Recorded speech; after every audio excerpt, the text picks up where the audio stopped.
تو میرے پورے اس وجود کو کنٹرول کیا کر رہا ہے؟ دماغ. اس کی ریشو پروپورشن کیا بنے گی 2 کے مقابلے میں آج سے؟ اسی طریقے پر آپ سمجھیے کہ انسانی معاشرے میں وہ برین ٹرسٹ جو ہے، انٹلیکچوئل مائنورٹی ہوتی بہت کم ہے لیکن بڑی اہم ہوتی ہے.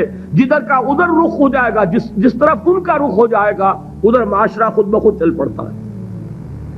یہ جو انٹلیکچوئل مائنورٹی ہے یہ واعظ سے کسی بات کو نہیں مانتی، واعظ سننے کو تیار نہیں.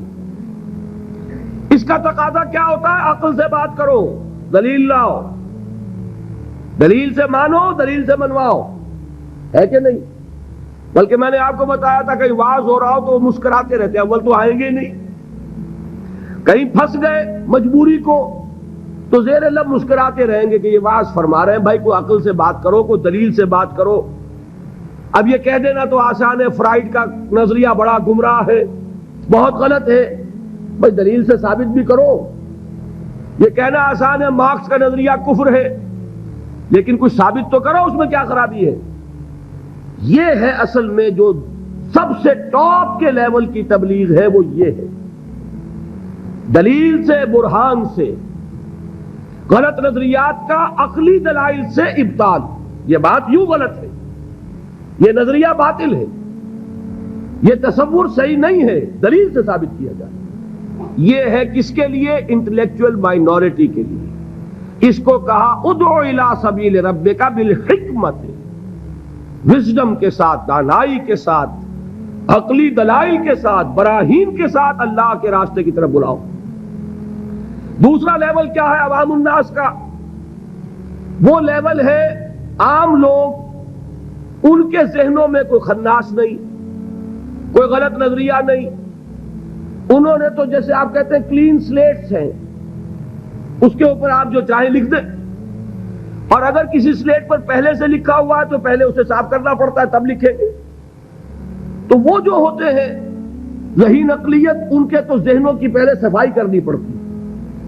اگر ڈارون کا نظریہ بیٹھا ہوا ہے تو وہ نکالیں گے تو قرآن مجید میں جو آیا ہے قصہ آدم و ابلیس 7 مرتبہ، وہ ڈارون کا نظریہ نکلے گا تو بیٹھے گا نا.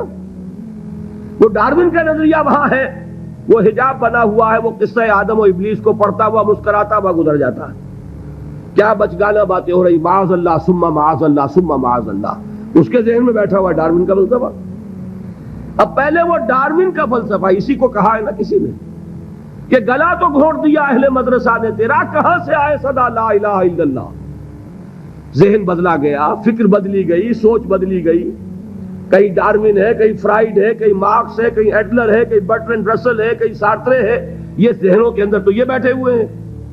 تو اب کہاں سے بات آئے؟ اسی کو کہا تھا اکبر الہ آبادی نے کہ غزالی اور رومی کی بھلا کون سنے گا، محفل میں چھڑا نغمہ اسپینسر و مل ہے. جان سٹورٹ مل، اس کا فلسفہ یہ ہے، اس نے یہ فرمایا ہے. جس کے دماغ میں یہ بیٹھا ہوا ہے وہ غزالی کی بات کہاں سنے گا، رومی کی بات اس کے پلے کہاں پڑے گی. تو اس کے لیے تو ہے وہ بڑا کٹھن کام، اور کٹھن کام ہونے ہی کی وجہ سے ہم کرتے نہیں. عوام الناس میں واعظ سے نصیحت کرنا، تبلیغ کرنا یہ آسان ہے. لہذا ہمارے ہاں اس وقت جو کام ہوتا ہے وہ اسی بنیاد پر ہوتا ہے، اسی لیول پر ہوتا ہے.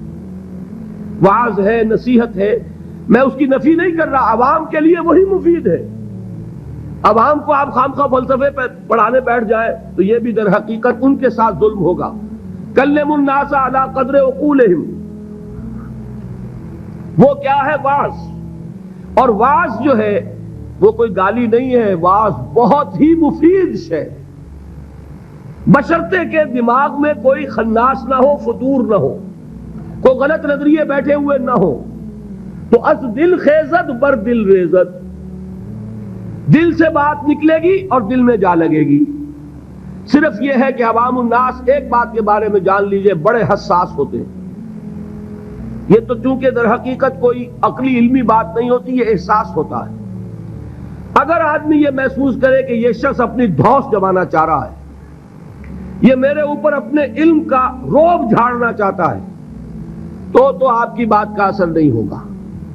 اور اگر محسوس کرے کہ یہ میرا مخلص ہے، میرا خیر خواہ ہے، میری بھلائی کے لیے بات کہہ رہا ہے، اس نے کوئی دھندا نہیں بنایا ہوا، اس نے یہ پروفیشن نہیں اختیار کیا ہوا، بلکہ یہ خالصتاً لوجہ اللہ بات کہہ رہا ہے، تو وہ بات واقعتاً دل سے نکلی ہوئی بات دل میں جا کے اثر لگتی ہے۔